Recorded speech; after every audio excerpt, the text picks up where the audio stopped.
ಎಲ್ಲರಿಗೂ ನಮಸ್ಕಾರ ಸ್ನೇಹಿತರೆ. ಜ್ಯೋತಿಷ್ಯದ ಪ್ರಕಾರ ಕಟಕ ರಾಶಿಯವರಿಗೆ ಜುಲೈ ತಿಂಗಳು ಹೇಗಿರಲಿದೆ? ವೃತ್ತಿ ಮತ್ತು ಆರ್ಥಿಕ ವಿಚಾರದಲ್ಲಿ ಪ್ರಯೋಜನಗಳಿವೆಯಾ? ನಿಮ್ಮ ಆರ್ಥಿಕ, ಶೈಕ್ಷಣಿಕ, ಆರೋಗ್ಯ, ಉದ್ಯೋಗ, ಕುಟುಂಬ, ವೃತ್ತಿ, ವ್ಯಾಪಾರದ ಬದುಕು ಹೇಗಿರಲಿದೆ? ರಾಶಿಫಲ ನೋಡೋಣ ಬನ್ನಿ. ಅದಕ್ಕೂ ಮುಂಚೆ ನೀವಿನ್ನು ನಮ್ಮ ಚಾನೆಲ್ಗೆ ಸಬ್ಸ್ಕ್ರೈಬ್ ಆಗಿಲ್ಲ ಅಂದ್ರೆ ಈಗಲೇ ಸಬ್ಸ್ಕ್ರೈಬ್ ಆಗಿ, ಹಾಗೆ ವಿಡಿಯೋಗೆ ಲೈಕ್ ಮಾಡಿ, ವಿಡಿಯೋವನ್ನು ಸ್ಕಿಪ್ ಮಾಡದೆ ಕೊನೆ ತನಕ ನೋಡಿ. ಕಟಕ ರಾಶಿ ಜುಲೈ ಮಾಸ ಭವಿಷ್ಯ 2025. ಜುಲೈ ತಿಂಗಳ ಆರಂಭವು ಕಟಕ ರಾಶಿ ಚಕ್ರದ ಜನರಿಗೆ ಶುಭವಾಗಿದೆ. ನಿಮ್ಮ ಹೆಚ್ಚುವರಿ ಖರ್ಚುಗಳ ಮೇಲೆ ನಿಗಾ ಇರಿಸಿ. ಕಚೇರಿಯಲ್ಲಿ ವಾತಾವರಣ ಅನುಕೂಲಕರವಾಗಿರುತ್ತೆ, ಆದರೆ ಭಾವನೆಗಳ ಏರಿಳಿತಗಳು ಸಾಧ್ಯ. ವಿದ್ಯಾರ್ಥಿಗಳು ಸ್ಪರ್ಧಾತ್ಮಕ ಪರೀಕ್ಷೆಗಳಲ್ಲಿ ಉತ್ತಮ ಯಶಸ್ಸನ್ನು ಪಡೆಯುತ್ತಾರೆ. ಕೆಲಸಕ್ಕೆ ಸಂಬಂಧಿಸಿದಂತೆ ಪ್ರಯಾಣಿಸುವ ಅವಕಾಶಗಳು ಇರುತ್ತವೆ. ನೀವು ಕುಟುಂಬದೊಂದಿಗೆ ಮೋಜಿನ ಕ್ಷಣಗಳನ್ನು ಆನಂದಿಸುವಿರಿ. ಹಣಕ್ಕೆ ಸಂಬಂಧಿಸಿದ ಸಮಸ್ಯೆಗಳಿಂದ ಮುಕ್ತರಾಗ್ತೀರಿ. ಜೀವನದ ಪ್ರತಿಯೊಂದು ಕ್ಷೇತ್ರದಲ್ಲೂ ನೀವು ಬಯಸಿದ ಯಶಸ್ಸನ್ನು ಪಡೆಯುತ್ತೀರಿ. ನೀವು ಆರಾಮವಾಗಿ ಜೀವನವನ್ನು ನಡೆಸುತ್ತೀರಿ. ತಿಂಗಳ ಮಧ್ಯಭಾಗದಿಂದ ನೀವು ಬಯಸಿದ ಪ್ರಗತಿ ಮತ್ತು ವ್ಯವಹಾರದಲ್ಲಿ ಲಾಭ ಪಡೆಯುತ್ತೀರಿ. ಈ ಸಮಯದಲ್ಲಿ ನೀವು ಸಾಲ, ರೋಗ ಇತ್ಯಾದಿಗಳಿಂದ ಮುಕ್ತರಾಗ್ತೀರಿ. ನ್ಯಾಯಾಲಯದಲ್ಲಿ ಯಾವುದೇ ಪ್ರಕರಣ ನಡೀತಾ ಇದ್ರೆ ಅದರಲ್ಲಿ ಇತ್ಯರ್ಥವಾಗಬಹುದು ಅಥವಾ ತೀರ್ಪು ನಿಮ್ಮ ಪರವಾಗಿ ಬರಬಹುದು. ತಿಂಗಳ ಉತ್ತರಾರ್ಧದಲ್ಲಿ ನಿಮ್ಮ ಸ್ವಂತ ಆರೋಗ್ಯದ ಜೊತೆಗೆ ನಿಮ್ಮ ಸಂಗಾತಿಯ ಆರೋಗ್ಯವನ್ನ ನೋಡಿಕೊಳ್ಳಿ. ಈ ಸಮಯದಲ್ಲಿ ನೀವು ಆಹಾರ ಮತ್ತು ದಿನಚರಿಯ ಬಗ್ಗೆ ವಿಶೇಷ ಕಾಳಜಿಯನ್ನು ವಹಿಸಿ. ಉತ್ತಮ ಸಂಬಂಧಗಳನ್ನು ಕಾಪಾಡಿಕೊಳ್ಳಲು ಕರ್ಕಾಟಕ ರಾಶಿಯವರು ವಿವಾದಗಳನ್ನು ತಪ್ಪಿಸಿ. ಅಷ್ಟಮ ಶನಿಯಿಂದ ಮುಕ್ತಿ ಸಿಕ್ಕಿದೆ. ಶನಿ ಈಗ ನವಮ ಸ್ಥಾನಕ್ಕೆ ಬಂದಿದ್ದಾನೆ. ಧರ್ಮದಲ್ಲಿ ಮನಸ್ಸು ನೀಡುತ್ತಾನೆ. ಜುಲೈ 14ರವರೆಗೆ ನಿಮ್ಮ ಗುರುಬಲ ಇದೆ. ಲಾಭ ಸ್ಥಾನದಲ್ಲಿರುವ ಗುರು ನೀವು ಮಾಡುವ ಕೆಲಸಕ್ಕೆ ಬರುವ ಅಡೆತಡೆಗಳನ್ನ ನಿವಾರಣೆ ಮಾಡಿ ನಿಮ್ಮ ಯೋಜನೆಗಳನ್ನ ಫಲಪ್ರದವಾಗುವ ಹಾಗೆ ಮಾಡ್ತಾನೆ.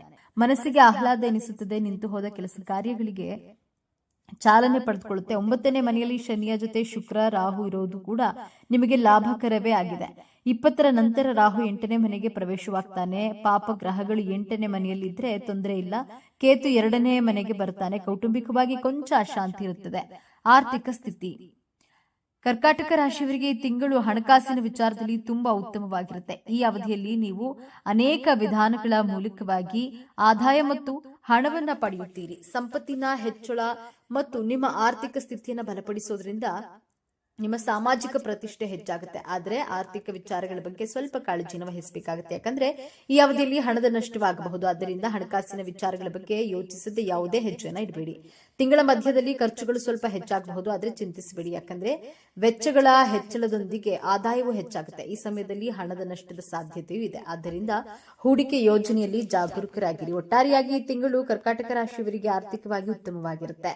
ವೈವಾಹಿಕ ಜೀವನ ಈ ತಿಂಗಳು ಕರ್ಕಾಟಕ ರಾಶಿಯವರ ವೈವಾಹಿಕ ಜೀವನದಲ್ಲಿ ಏರಿಳಿತಗಳಿಂದ ತುಂಬಿರುತ್ತೆ. ಮನೆಯಲ್ಲಿ ಕೆಲವು ವಿವಾದಗಳು ಇರಬಹುದು, ಆದ್ರೆ ಏನೇ ಸಂಭವಿಸಿದ್ರೂ ಪರಿಸ್ಥಿತಿಗಳು ನಿಮ್ಮ ಪರವಾಗಿರುತ್ತೆ. ಈ ತಿಂಗಳು ಯಾವುದೇ ರೀತಿಯ ತಪ್ಪು ತಿಳುವಳಿಕೆಯನ್ನ ತಪ್ಪಿಸಿ ಮತ್ತು ನಿಮ್ಮ ಸಂಗಾತಿಯೊಂದಿಗಿನ ಎಲ್ಲಾ ವಿಚಾರಗಳ ಬಗ್ಗೆ ಮಾತುಕತೆಯ ಮೂಲಕ ಪರಿಹರಿಸಿಕೊಳ್ಳಿ.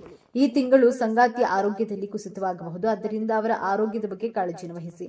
ತಮ್ಮ ಮೊದಲ ಮಗುವಿಗಾಗಿ ಕಾಯುತ್ತಿರುವ ದಂಪತಿಗಳು ಉಡುಗೊರೆಯನ್ನ ಪಡೆಯಬಹುದು. ಮತ್ತೊಂದೆಡೆ ಅವಿವಾಹಿತರು ಮದುವೆಯಾಗಬಹುದು. ತಿಂಗಳ ಮಧ್ಯದಲ್ಲಿ ನಿಮ್ಮ ಮಕ್ಕಳ ಸ್ವಭಾವದಲ್ಲಿ ಬದಲಾವಣೆ ಆಗಬಹುದು ಮತ್ತು ಅವರು ಯಾವುದರ ಬಗ್ಗೆಯಾದರೂ ಹಠಮಾರಿ ಆಗಬಹುದು. ಆದ್ದರಿಂದ ಮಕ್ಕಳನ್ನ ಬೈಯುವ ಬದಲು ಅವರಿಗೆ ಪ್ರೀತಿಯಿಂದ ವಿವರಿಸಿ. ಈ ತಿಂಗಳು ಮಕ್ಕಳ ಆರೋಗ್ಯ ವಿಚಾರದಲ್ಲಿ ನಿರ್ಲಕ್ಷ್ಯ ಮಾಡಬೇಡಿ. ಇಲ್ಲದಿದ್ರೆ ನೀವು ಸಾಕಷ್ಟು ತೊಂದರೆಗಳನ್ನ ಎದುರಿಸಬೇಕಾಗುತ್ತೆ. ಕುಟುಂಬ ಜೀವನ ಈ ತಿಂಗಳು ನಿಮ್ಮ ಕುಟುಂಬದಲ್ಲಿ ಶಾಂತಿ ಮತ್ತು ಸಾಮರಸ್ಯ ಇರುತ್ತದೆ. ನಿಮ್ಮ ತಾಯಿಯ ಕೃಪೆ ಮತ್ತು ಆಶೀರ್ವಾದದಿಂದ ಮನೆಯಲ್ಲಿ ಸಂತೋಷ ಮತ್ತು ಸಮೃದ್ಧಿ ಇರುತ್ತದೆ. ಈ ಅವಧಿಯಲ್ಲಿ ನಿಮ್ಮ ಪೋಷಕರು ಸಹ ಸಂತೋಷವಾಗಿರ್ತಾರೆ. ಪೋಷಕರ ಆರೋಗ್ಯದ ಬಗ್ಗೆ ವಿಶೇಷ ಗಮನ ಹರಿಸುವ ಅಗತ್ಯವಿರುತ್ತೆ. ನೀವು ಮನೆಯನ್ನ ಸುಂದರಗೊಳಿಸಬಹುದು ಅಥವಾ ಹೊಸ ಮನೆಯನ್ನ ಖರೀದಿಸಬಹುದು ಅಥವಾ ವಾಹನವನ್ನ ಖರೀದಿಸಬಹುದು. ಈ ತಿಂಗಳು ಕುಟುಂಬದ ಸದಸ್ಯರ ನಡುವೆ ಯಾವುದೋ ವಿಚಾರದ ಬಗ್ಗೆ ವಿವಾದವಿದ್ರೆ ಅದು ಪರಿಹಾರವಾಗಲಿದೆ. ನೀವು ಒಡಹುಟ್ಟಿದವರ ಬೆಂಬಲವನ್ನ ಪಡೆಯುತ್ತೀರಿ. ಅಗತ್ಯವಿದ್ರೆ ಅವರು ನಿಮಗೆ ಆರ್ಥಿಕವಾಗಿ ಸಹಾಯ ಮಾಡಲು ಸಹ ಸಿದ್ಧರಿರ್ತಾರೆ. ಕೊನೆಯಲ್ಲಿ ನೀವು ನಿಮ್ಮ ಕುಟುಂಬದೊಂದಿಗೆ ಪ್ರವಾಸಕ್ಕೆ ಹೋಗಬಹುದು. ವೃತ್ತಿ ಜೀವನ ಕರ್ಕಾಟಕ ರಾಶಿಯವರಿಗೆ ಈ ತಿಂಗಳು ವೃತ್ತಿ ಜೀವನದ ದೃಷ್ಟಿಯಿಂದ ತುಂಬಾ ಉತ್ತಮವಾಗಿರುತ್ತೆ. ಈ ತಿಂಗಳು ನೀವು ಖಂಡಿತವಾಗಿಯೂ ನಿಮ್ಮ ಕಠಿಣ ಪರಿಶ್ರಮದ ಫಲಿತಾಂಶವನ್ನು ಪಡೆಯುವ ಬಲವಾದ ಸಾಧ್ಯತೆ ಇದೆ. ಆದ್ದರಿಂದ ನಿಮ್ಮ ಪ್ರಯತ್ನಗಳನ್ನು ಮುಂದುವರಿಸಿ.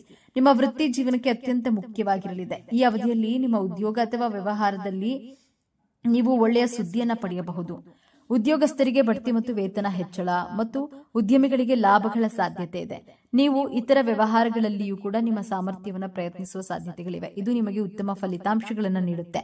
ವೃತ್ತಿ ಜೀವನದ ದೃಷ್ಟಿಯಿಂದ ಈ ಸಮಯವು ಸ್ವಲ್ಪ ಹೆಚ್ಚು ಜಾಗರೂಕವಾಗಿರುತ್ತದೆ. ಈ ಅವಧಿಯಲ್ಲಿ ಯೋಚಿಸದೆ ಯಾವುದೇ ನಿರ್ಧಾರವನ್ನು ತೆಗೆದುಕೊಳ್ಳಬೇಡಿ. ವ್ಯವಹಾರ ಮಾಡುವ ಜನರು ಈ ಅವಧಿಯಲ್ಲಿ ಯಾವುದೇ ರೀತಿಯ ಹೂಡಿಕೆ ಮಾಡುವುದನ್ನು ತಪ್ಪಿಸಬೇಕು. ಶಿಕ್ಷಣ ಈ ತಿಂಗಳು ವಿದ್ಯಾರ್ಥಿಗಳಿಗೆ ಉತ್ತಮವಾಗಿರುತ್ತೆ. ವಿಶೇಷವಾಗಿ ಹೊಸದನ್ನ ಪ್ರಯತ್ನಿಸುವ ಮತ್ತು ಕಲಿಯುವ ಬಯಕೆಯನ್ನು ಹೊಂದಿರುವ ವಿದ್ಯಾರ್ಥಿಗಳು ತಮ್ಮ ಪ್ರಯತ್ನಗಳಲ್ಲಿ ಯಶಸ್ಸನ್ನ ಪಡೆಯುತ್ತಾರೆ. ಈ ತಿಂಗಳು ನೀವು ನಿಮ್ಮ ಅಧ್ಯಯನದ ಬಗ್ಗೆ ಗಂಭೀರವಾಗಿರ್ತೀರಿ ಮತ್ತು ಕಠಿಣ ಪರಿಶ್ರಮದಿಂದ ನಿಮ್ಮ ಗುರಿಗಳನ್ನು ಸಾಧಿಸಲು ನೀವು ಅತ್ಯುತ್ತಮ ಪ್ರಯತ್ನವನ್ನು ಮಾಡ್ತೀರಿ. ವಿದ್ಯಾರ್ಥಿಗಳಿಗೆ ಅದ್ಭುತವಾಗಿರುತ್ತೆ.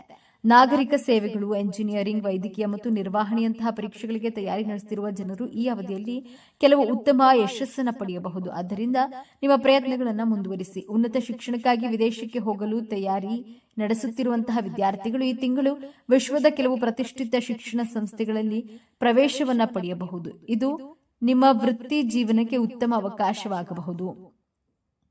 ಆರೋಗ್ಯ ಈ ತಿಂಗಳು ನಿಮ್ಮ ಆರೋಗ್ಯವು ಸ್ವಲ್ಪ ಸೌಮ್ಯವಾಗಿರುತ್ತೆ. ಈ ಅವಧಿಯಲ್ಲಿ ನೀವು ಸ್ವಲ್ಪ ಒತ್ತಡಕ್ಕೆ ಒಳಗಾಗಬಹುದು. ಕೆಲಸ ಅಥವಾ ಇತರ ಯಾವುದೇ ವಿಚಾರದ ಬಗ್ಗೆ ಚಿಂತಿಸುವುದು ಹೆಚ್ಚಿನ ಒತ್ತಡಕ್ಕೆ ಕಾರಣವಾಗಬಹುದು. ಈ ತಿಂಗಳು ದೂರದ ಪ್ರಯಾಣಕ್ಕೆ ಹೋಗುವುದು ನಿಮಗೆ ಹೆಚ್ಚು ಆಯಾಸವನ್ನು ಉಂಟು ಮಾಡುತ್ತೆ. ಇದು ವಿದೇಶಿ ಪ್ರವಾಸವೂ ಆಗಿರಬಹುದು. ಆದ್ದರಿಂದ ಈ ಸಮಯವು ಸ್ವಲ್ಪ ಎಚ್ಚರಿಕೆಯನ್ನು ವಹಿಸಿ. ನಿಮ್ಮ ಆರೋಗ್ಯವು ಸ್ವಲ್ಪ ಹದಗೆಡಬಹುದು. ಇದಲ್ಲದೆ ನಿದ್ರಾಹೀನತೆಯ ಸಮಸ್ಯೆಗಳು ಸಹ ಕಾಣಿಸಿಕೊಳ್ಳಬಹುದು. ಈ ಅಸ್ವಸ್ಥತೆಯನ್ನು ತಪ್ಪಿಸಲು ಸಮತೋಲಿತ ಆಹಾರ ಮತ್ತು ಉತ್ತಮ ದಿನಚರಿಯನ್ನು ಅಳವಡಿಸಿಕೊಳ್ಳಿ. ಆರೋಗ್ಯಕರ ದೇಹಕ್ಕೆ ಉತ್ತಮ ಮಾರ್ಗವೆಂದರೆ ಹೆಚ್ಚು ಹೆಚ್ಚು ನೀರು ಕುಡಿಯುವುದು. ನೀವು ಯಾವುದೇ ದೀರ್ಘಕಾಲದ ಕಾಯಿಲೆಯಿಂದ ಬಳಲ್ತಾ ಇದ್ರೆ ನೀವು ಈ ತಿಂಗಳು ನಿಮ್ಮ ನೋವು ಸ್ವಲ್ಪ ಹೆಚ್ಚಾಗಬಹುದು. ಈ ರೋಗವು ನಿಮ್ಮನ್ನ ಮತ್ತೆ ಕಾಡೋದ್ರಿಂದ ಯಾವುದೇ ಅಸ್ವಸ್ಥತೆಯ ಸಂದರ್ಭದಲ್ಲಿ ತಕ್ಷಣ ವೈದ್ಯಕೀಯ ಸಲಹೆಯನ್ನ ಪಡೆಯಿರಿ. ಮದುವೆ ಯೋಗ ವಿವಾಹದ ನಿರೀಕ್ಷೆಯಲ್ಲಿರುವ ಕರ್ಕಾಟಕ ರಾಶಿಯವರಿಗೆ ಇದು ಉತ್ತಮ ಸಮಯ. ಸಕಾರಾತ್ಮಕ ಸಂಗತಿಗಳು ಜರುಗಬಹುದು. ನಿಮ್ಮ ಸ್ವಭಾವಕ್ಕೆ ಸರಿಹೊಂದುವ ಒಂದೇ ರೀತಿ ಮೌಲ್ಯ ಮತ್ತು ಆಸಕ್ತಿ ಹೊಂದಿರುವ ವ್ಯಕ್ತಿಗಳನ್ನು ಭೇಟಿ ಮಾಡುವ ಸಾಧ್ಯತೆ ಇದೆ. ಈ ತಿಂಗಳು ಮತ್ತೊಂದು ವಿಶೇಷವೆಂದರೆ ಬದ್ಧತೆಯುಳ್ಳ ವ್ಯಕ್ತಿಯ ಜೊತೆ ದೀರ್ಘಾವಧಿ ಸಂಬಂಧಗಳನ್ನು ಸಾಧಿಸುವ ಸಾಧ್ಯತೆ ಬಹಳ ಇದೆ. ಈ ಹಂತದಲ್ಲಿ ನೀವು ಮದುವೆಗೆ ಸಂಪೂರ್ಣ ಸಿದ್ಧರಾಗುವ ಲಕ್ಷಣ ಇದೆ. ಅವರ ಜೊತೆಗಿನ ಉತ್ತಮ ಸಂವಹನವು ಮುಂದಿನ ಬದುಕಿಗೆ ದಾರಿಯಾಗಬಹುದು. ನಿಮ್ಮ ಅಗತ್ಯ ನಿರೀಕ್ಷೆಗಳ ಬಗ್ಗೆ ಮುಕ್ತವಾಗಿ ಪ್ರಾಮಾಣಿಕವಾಗಿ ಮಾತನಾಡಿದೆ ಮತ್ತು ಅವರು ಹೇಳೋದನ್ನ ಗಮನವಿಟ್ಟು ಕೇಳಿ. ಒಳ್ಳೆಯ ದಿನಗಳು ನಿಮ್ಮ ಪಾಲಿಗೆ ಒದಗಿ ಬರಲಿದೆ. ಪರಿಹಾರಗಳು: ಸೋಮವಾರ ಮತ್ತು ಗುರುವಾರ ಶಿವದೇವರನ್ನ ಆರಾಧಿಸಿ. ಸಾಧ್ಯವಾದರೆ ಮಹಾದೇವನ ಸನ್ನಿಧಾನಕ್ಕೆ ಹೋಗಿ ಬನ್ನಿ. 2 ಮುಖದ ರುದ್ರಾಕ್ಷಿಯನ್ನು ಧರಿಸಿ ಗೌರೀಶಂಕರನ ಪೂಜೆ ಮಾಡಿ. ಸೋಮವಾರದಂದು ಮುತ್ತು ಧರಿಸಿ ಶಿವನಿಗೆ ಅಭಿಷೇಕ ಮಾಡಿ. ಶನಿವಾರದಂದು ಶನಿಯನ್ನ ಪೂಜಿಸಿ ಶನಿ ಸಂತೃಪ್ತನಾಗ್ಲಿ. ಕಷ್ಟದಲ್ಲಿ ದೇವರು ಯಾಕೆ ಸುಮ್ಮನಿದ್ದಾನೆ ಎಂದು ಚಿಂತಿಸಬೇಡಿ. ಯಾಕಂದ್ರೆ ಪಾಠ ಕಲಿಸಿದಂತೆ ಅಂತಹ ಶಿಕ್ಷಕರು ಕೂಡ ಪರೀಕ್ಷಾ ಕೊಠಡಿಯಲ್ಲಿ ಸುಮ್ಮನೆ ಕೂತ್ಕೊಂಡಿರ್ತಾರೆ. ಶನಿದೇವ ಪರೀಕ್ಷೆಗಳನ್ನ ಕೊಟ್ಟು ನಿಮಗೆ ಪಾಠವನ್ನ ಕಲಿಸಿ ನಿಮ್ಮನ್ನ ಹೊಸ ವ್ಯಕ್ತಿಯನ್ನಾಗಿ ಪರಿವರ್ತನೆಯನ್ನ ಮಾಡಿದ್ದಾರೆ. ಇದರ ಫಲಿತಾಂಶ ಸಿಗುತ್ತಾ ಹೋಗುತ್ತದೆ. ಶನಿ ಗ್ರಹದ ಬೀಜ ಮಂತ್ರವನ್ನ ಪ್ರತಿನಿತ್ಯ ಪಠಿಸಿ. ಜೊತೆಗೆ ಓಂ ಶ್ರೀ ಶನೈಶ್ಚರಾಯ ನಮಃ ಎಂದು ಈ ಬೀಜ ಮಂತ್ರವನ್ನ ಪ್ರತಿನಿತ್ಯ 21 ಬಾರಿ ಪಠಿಸುತ್ತಾ ಬನ್ನಿ. ಎಲ್ಲವೂ ಶುಭವಾಗುತ್ತೆ. ಸ್ನೇಹಿತರೆ, ಈ ಮಾಹಿತಿ ನಿಮಗೆ ಇಷ್ಟವಾಗಿದ್ದಲ್ಲಿ ದಯವಿಟ್ಟು ಶೇರ್ ಮಾಡಿ, ಲೈಕ್ ಮಾಡಿ ಮತ್ತು ನಮ್ಮ ಚಾನೆಲ್ಗೆ ಸಬ್ಸ್ಕ್ರೈಬ್ ಆಗಿ. ಎಲ್ಲರೂ ಭಕ್ತಿಯಿಂದ ಓಂ ಶ್ರೀ ಶನೇಶ್ವರ ನಮಃ ಅಂತ ಕಾಮೆಂಟ್ ಮಾಡಿ. ಧನ್ಯವಾದಗಳು.